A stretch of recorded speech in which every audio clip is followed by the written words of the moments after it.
That's right, you're not gonna believe this. We're back with Season 2 of Proto-European Brainrot. I'm gonna yap very dryly about Proto-European for a while, and you're only gonna be able to concentrate because I keep saying Brainrot terms.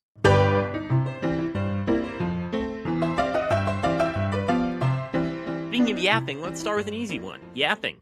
In our world, this is imitative onomatopoeia, but what could it be from?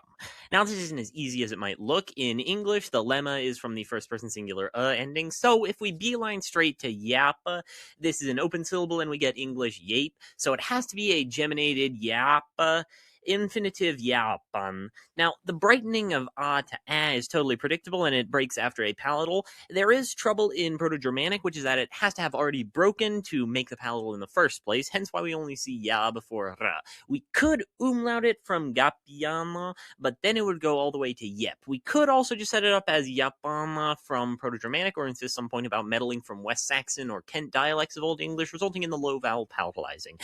There's just so very little ya becomes ya that an irregular ga becomes ya seems more likely. So, Proto-Germanic gapana, or more likely gapona. Why is that more likely? Well, because I'm forming this off of a noun gapo. Why am I doing that? Well, let's talk about Kluge's law. So geminates didn't exist in Proto-Indo-European, despite how crucial they are to nearly all descendants, at least for some time. Obviously, they can form by two of the same consonants being next to each other, but that's rare, and it's usually assimilation, where two of a similar consonant are next to each other. That's why there's an S in sum, and sem, and asmi, and various other first-person copulas in Proto-Indo-European, but not one in I am. The M ate it. Every language has different rules about what assimilates, and this happens a lot in Proto-Germanic, mostly to N. Kluge's law states that a root ending in a plosive will eat the N beginning and ending, and it becomes a tenuous geminate skirting around the predictable outcomes of Grimm's law. And because there are no endings starting with ba, and it's debatable whether or not ba even exists in Proto-Indo-European, the best and only option is Kluge's law acting on some root ending in ba, pa, or pa. Since only noun-forming suffixes start with N, that means this has to be a weak form formed off of some noun gapo or gapo. So let's delve into the rich and vibrant tapestry of Germanic weak forms. They're not just interesting, M-, they're crucial to understanding the language. And honestly, that's growth, sparkles emoji. Specifically, ana and oma endings. Now you might be saying, what the heck is a long A doing in Proto-Germanic? Yes, so that's probably worth discussing. If you don't know, long shouldn't exist in Proto-Germanic, it should just be O. That would be like if you had the word cat and I put an E at the end of it to make it long, and how do you pronounce this? Oh, Kate, wrong. It's cat.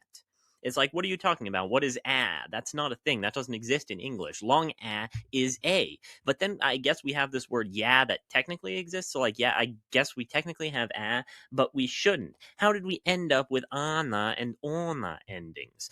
Well, we don't know perfectly, but the idea is oyeti, or rather oyonum, becomes ayama, and it wasn't until a and o had fully separated that ya was lost and we got ana, and I'll write it like this if that's okay. Ona is a bit easier to track. It's from ehyeti, the same form that gives Slavic ach endings. Now, this is mostly used as a still productive form in Proto-Germanic for forming new verbs, probably comparable to avait in Russian, or like eyes in English, whatever. So English yap is from Old English yappa, of the lemma of yappen, from Proto-Germanic gapona, derived off of the noun gapo, from Proto-Indo-European kopne. What does this mean? Well, kep is the same root that gives give. It means give. Ne is an abstract deverbal noun former, so something like presentation, and then gapoma is to present, and it eventually takes on the meaning of giving something an unnecessary description or lauding, which is, I guess that would be glazing, but it's yapping. It's yapping. Gyatt has a Y in it, so it has to be Greek. That being the case, it has to be pronounced Gyatt or Yiat. Greek as a language tends to incur very little respelling as it makes its way to English, so the most likely form is something like Gyatta. Now, who can tell me the problem with this? That's right, it's the double tau. Let's go here to Attica, where they use two taus in a row. You know where else they do that? That's right, nowhere. Well, okay, let's clarify some things about the dialects of ancient Greek. So ancient Greek was spoken all over Anatolia and the Balkans for nearly 2,000 years. Calling it one language is like saying Beowulf is written in English. It's technically true, there's just an old in there, but nobody cares about like Mycenaean Greek. The main players are Doric, Aeolic, Achaean, Attic, and Ionic, which can be broken down further, but then are all funneled into a standard Koine Greek by the Pan-Hellenist. He was great. Fun fact about Koine Greek, it really should be Sini. Now, yes, Attic Greek did form the backbone of what became Koine Greek, which is arguably not even a dialect of ancient Greek and instead represents the step after ancient. But by that point, double tau had become double sigma, so we got glossary and thalassophobia and tesseract. But are there any examples of Attic Greek loanwords that retain the double tau? Well, there's Attica and glottal, which represents the Attic form of the same root that gives us glossary. So it is possible, though it needs a very specific meaning. That's fine, actually, as glottis proves. Attic Greek is used for a lot of textbooks about anatomy. And then there's the problem of this form. Greek words can't end in a consonant, certainly not in multiple consonants. So even if the root is Gyatt, that gives the nominative form Gyas. Of course, the accusative is Gyatta, and the root is more often loaned in compounds, but then it would have to be cemented into some kind of form, and it couldn't just be the simple Gyatta or Gyatte. That would become Latin Gyatta and just English Gyatt. Now, it could also just be Gyatto, which would be Gyattos, and if it were an adjective, it would be the feminine Gyatte.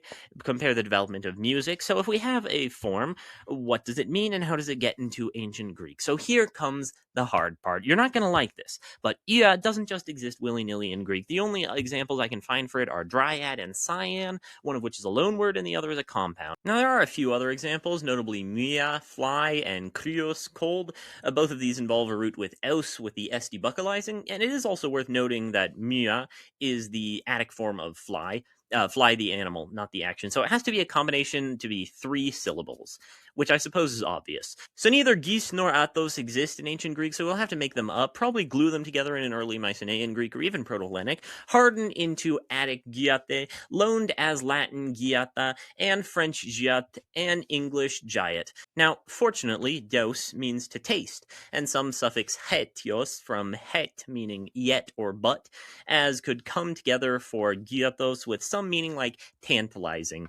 You can probably see where this is going. And I'm going to make this one a deonym too. What? It's not like Aphrodite doesn't already have an epithet about how nice her bum is. Like I said, that gives Latin Gyatta and French Gyatt and English Gyatt. Next up, we'll run through a few easy ones. This spelling of blood would come from an Old English blud, from bludage, from some root plout or plowed with Werner's law voicing, or just plow with the suffix tus with some meaning like swollen or overflowing. I'm going to give it a similar semantic development to Belgium, also from the same root, and to then meaning some nationality, and so the stereotypical person from that location. Mu could be from some form mewa or mawa, from some form where this was geminated either by assimilation in the aforementioned Kluge's law, or by West Germanic yod gemination, in which case it becomes the umlauted mu from mawaj, mewaj, or mauyaj, meuyaj. That could be from myo with the laryngeal assimilating, and so some form moho gives mao, which gives mawa, which gives to mu with the semantic drift of to move, to change, to improve, to looks max. Simp pretty much railroads itself with the root sem extended to semp with pretty much any ending, and umlaut ends up as Proto-Germanic simpage, Old English simp, English simp. It has the meaning of wholeness together, devolving into an adjective of something like uxorious, and slowly into more pejorative simpish behavior, and eventually the word simp. Vibe pretty much has to come directly from Latin. Neither English nor French allow for a B in this position. Latin vibus, or some verb form vibo, would have to come from a Proto-Indo-European root wabe.